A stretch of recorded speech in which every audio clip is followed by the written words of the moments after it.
Tu es un excellent élément. Et vous, vous êtes un vrai chef. Et je vous jure que je ne vais pas vous faire honte. Merci.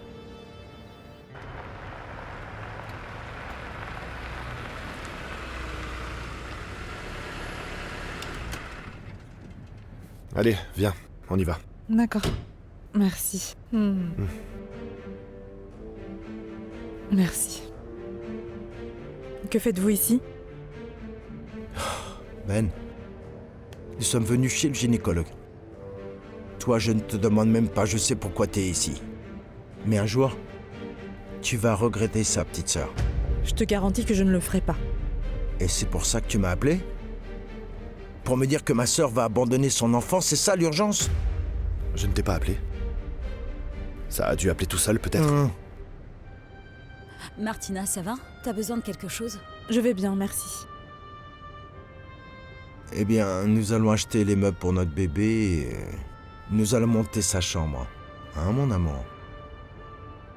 Bien dommage que je ne puisse rien t'acheter, petite sœur. Tu es sûre que ça va?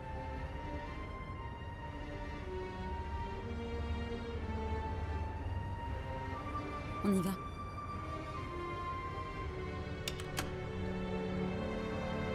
Voyons, aide-moi avec celui-ci. Donne-moi le sac. Non. Non, commandant, je n'ai aucune idée d'où mon frère pourrait être caché. S'il vous plaît, Père Matteo, tout ce que vous vous rappelez, tout ce que votre frère vous a dit peut beaucoup nous aider à le retrouver. Oui. Je vais prier pour que Dieu notre Seigneur m'illumine.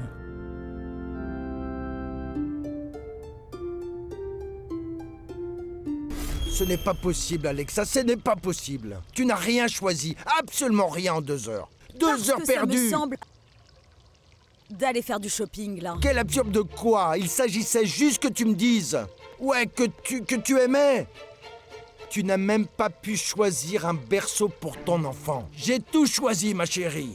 Pourquoi? Et pourquoi t'as acheté que des trucs de garçon? Parce que ce sera un garçon. Non, on n'en sait Moi, rien. je sais.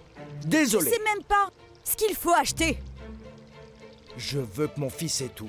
Je veux que mon fils ait tout. Est-ce mal? Est-ce mal? Tu C'est sais grave, ce que ça? tu fais en achetant des choses comme ça dans tous les sens? Qu'est-ce que je fais? T'essayes de combler quelque chose. Tu sais quoi? J'en ai assez de tes critiques.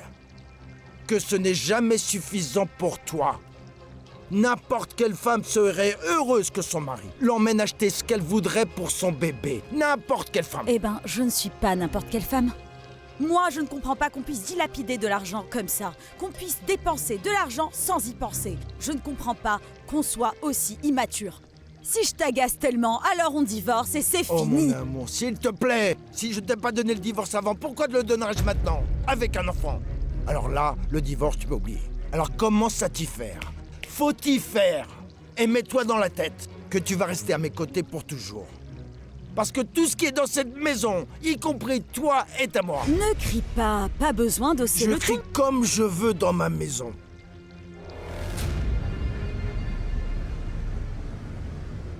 Puisque vous venez de la part du père Matteo,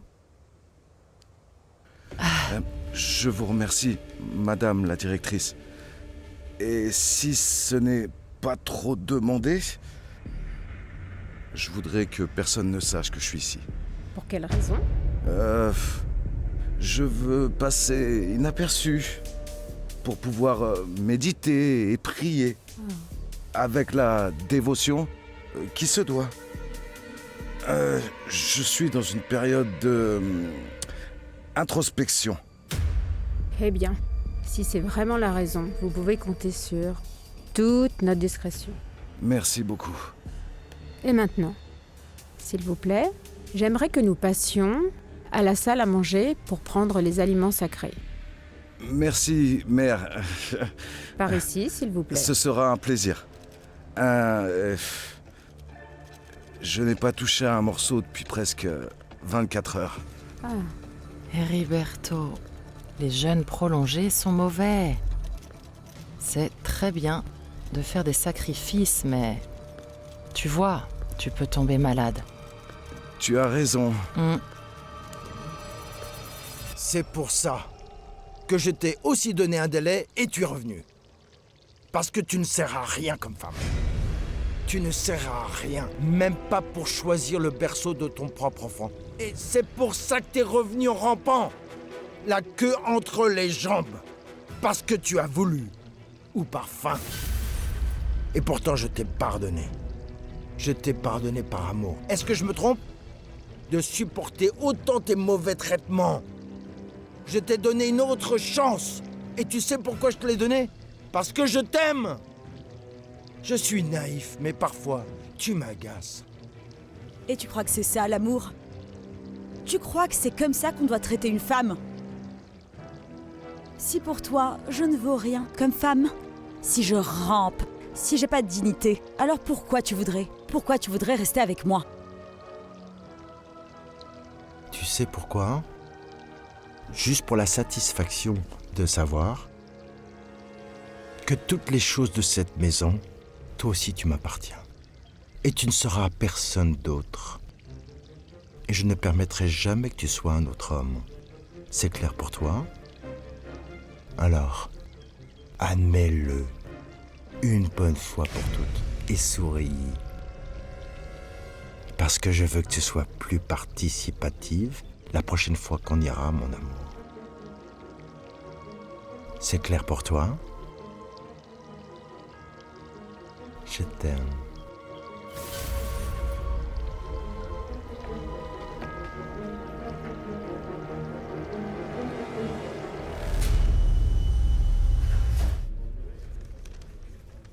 Non, pas de nouvelles du professeur Heriberto. Le bon côté, c'est que la police le cherche déjà. Préviens-nous si tu sais quelque chose. Oui, je te préviens dès que j'ai quelque chose. On reste en contact.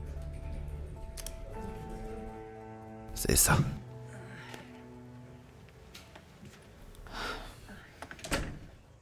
Attends, laisse-moi t'aider. Merci. Voilà, c'est fait. Ça suffit. Mais tu ne lâches pas le portable. Ah non. C'est fait. Merci. Tu vas bien? Bien. Merci beaucoup de m'avoir accompagnée. Martina, ce n'est rien. Je t'ai dit que j'allais être avec toi, quelle que soit la décision que tu prendrais, et regarde. Ce n'était même pas ta décision. Oui. Le bébé n'a pas voulu venir dans ce monde. Je sais. Tu es un homme bien. Merci beaucoup d'être avec moi et d'être si tendre et si affectueux pendant tout ce processus. Tu sais que tu m'as, d'accord? Je dois aller à l'hôpital voir ce client qui m'a appelé. Tu t'en sortiras? Oui, bien sûr, vas-y, ne t'inquiète pas. Si besoin, appelle-moi. Parfait.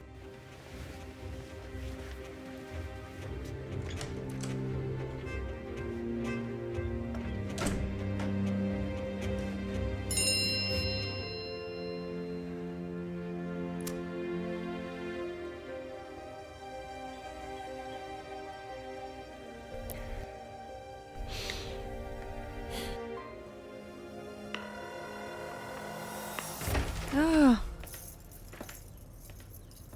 On passe tellement de bons moments. Hein. Oui, c'était un voyage très court, mais très beau. J'adore me réveiller à tes côtés. Allons plus souvent en voyage, ok? Merci de m'avoir accompagné. Je t'aime. Moi aussi.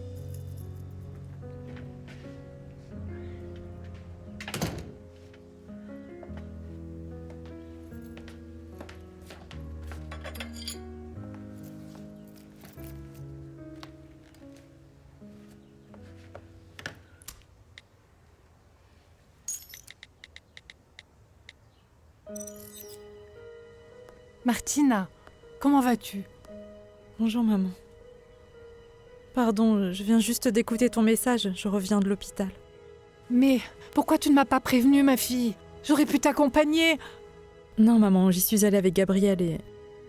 Ah maman, il a été si tendre avec moi. Chaque jour je tombe un peu plus amoureuse de lui. Et tu l'as déjà fait?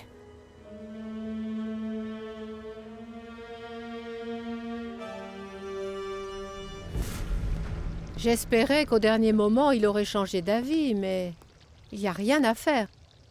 C'est incroyable que tu ne te sois pas imposé face à ta femme. Quel genre d'homme es-tu, Gabriel? Ne l'insulte pas, Dante. Gabriel n'a fait que respecter la décision de ta fille, de ne pas imposer sa volonté. Bon, si vous voulez bien m'excuser, je dois y aller. À plus tard. Prends soin de toi. Je n'aime pas que tu me contredises devant les autres. Je ne te contredis pas. Je dis juste ce que je pense.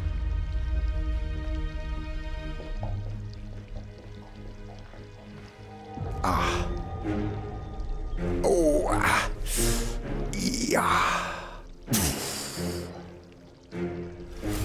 Donc je ne pourrais pas aller chez toi.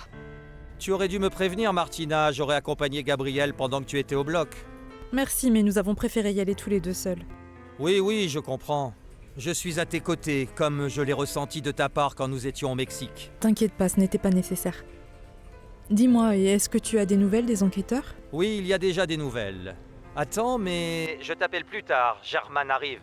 Il va t'embaucher, tu verras. Et après, on se voit pour fêter ensemble, d'accord? Oui, merci beaucoup, je te tiens au courant. Bonjour Rodrigo, comment vas-tu? Tout va bien, et toi? Ah, désolé pour le retard, mais je viens d'arriver de l'aéroport. Ne t'inquiète pas. On rentre? Oui, bien sûr. Rodrigo, écoute, j'ai 3 candidats pour le poste de direction de l'usine Oleiko. Et toi, tu es mon dernier entretien. Je comprends, je suppose que tu as besoin de plus de temps pour prendre ta décision. Non, en fait, l'entretien ne sera pas nécessaire, car j'ai déjà décidé que tu ferais partie de notre entreprise. Vraiment? Merci beaucoup. Tu connais parfaitement le processus. Je veux dire, le fait d'avoir dirigé pendant tant d'années les huiles de la maison Ferrer fait de toi une personne avec une grande capacité pour cette direction. Assieds-toi. Oui, bien que c'était une entreprise bien plus petite qu'Oleiko, mais oui, j'ai pu apprendre le processus parfaitement. Eh bien, bienvenue. Je vais tout de suite demander à la directrice des ressources humaines de prendre rendez-vous avec toi. Mais à partir de maintenant, tu fais officiellement partie de la famille Oleiko. Je te remercie, je suis tellement content. Et je ne vous décevrai pas, ni toi, ni l'entreprise. Je n'en doute pas une seconde, Rodrigo.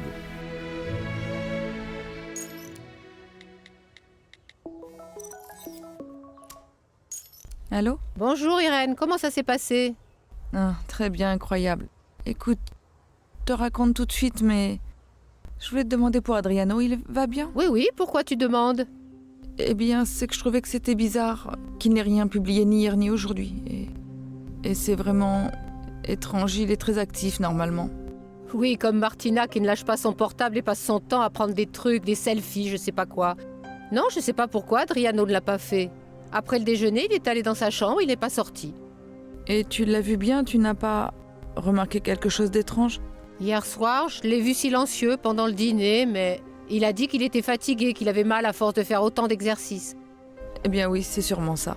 Bon, tu veux quand même lui demander s'il va bien, s'il te plaît?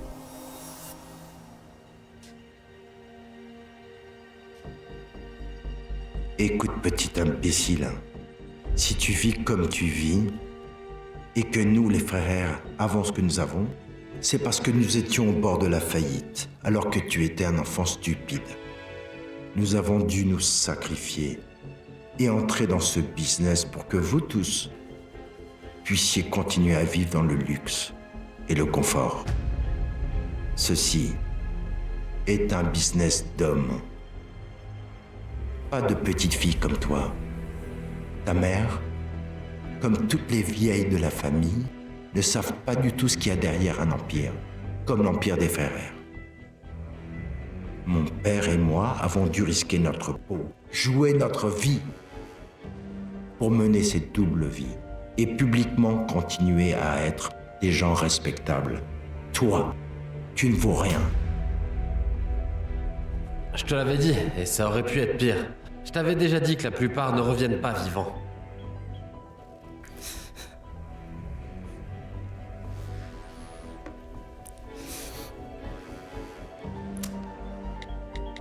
As-tu eu des nouvelles du faucon? Non.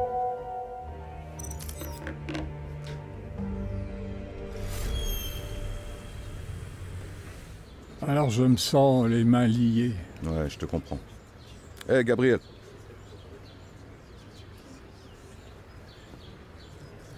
Bon, je vous laisse. Non, attends.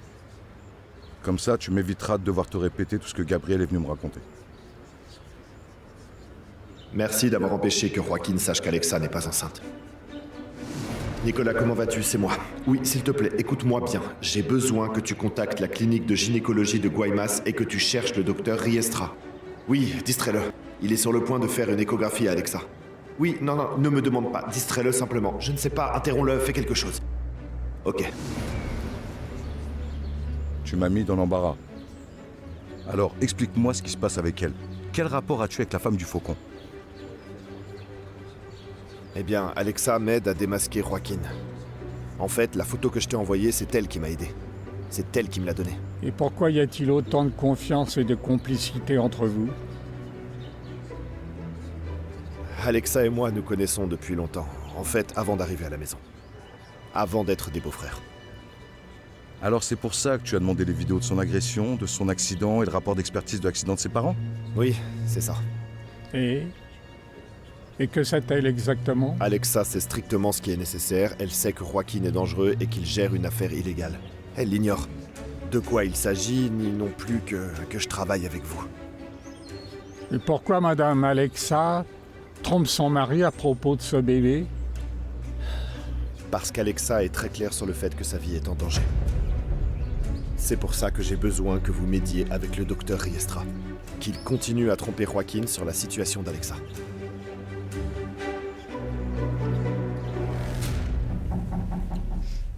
Adriano, je peux entrer? Oui, entre, tante.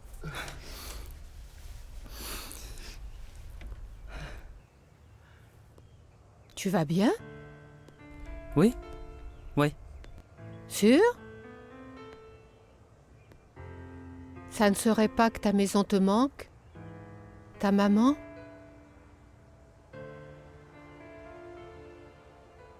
Oui. Adriano, reviens. Je t'assure que ta maman va t'accueillir à bras ouverts. Je crois pas. Moi, je suis sûre que si tu lui présentes des excuses et que tu lui montres que tu es désolé, elle te donnera une autre chance. Tu dois faire quelque chose contre le commandant Juarez. Laura va devoir payer très cher de m'avoir trompé pendant que je continuais à enquêter sur la localisation et le père de son enfant. Écoute mon petit papa, je comprends ta colère. Je serais pareil ou pire. Mais maintenant c'est à moi de te dire que tu dois garder ton calme, être patient. C'est ce que je ne veux pas. Je ne peux pas arrêter de penser à la façon dont ta mère m'a roulé. Eh bien tu vas devoir le faire mon petit papa. Tu m'as toujours dit que la vengeance, c'est un plat qui se mange froid, non? Ce n'est pas le moment d'agir maintenant. Nous sommes toujours dans le collimateur de la police. Si on fait quelque chose à Juarez, la garce de ma mère serait la première à te désigner comme son agresseur. Oui, je sais. Je sais. Mais je ne sais pas comment sortir cette rage qui me ronge de l'intérieur. Ah, je sais. Si tu veux, on peut aller au stand de tir pour que tu te défoules. Non. Ça peut être une bonne idée. Tata, que penses-tu de Joaquin? Ouf, écoute Adriano, mon opinion sur lui n'est pas bonne. Et si tu acceptes un conseil, éloigne-toi de lui, tu ne vas rien tirer de bon de ton cousin. Et pense à ce que je t'ai dit. Nulle part, aussi bien qu'on te traite, aussi beau que ce soit, tu ne seras mieux que chez toi. C'est là que tu dois être, auprès de ta mère. Viens, fais-moi un câlin.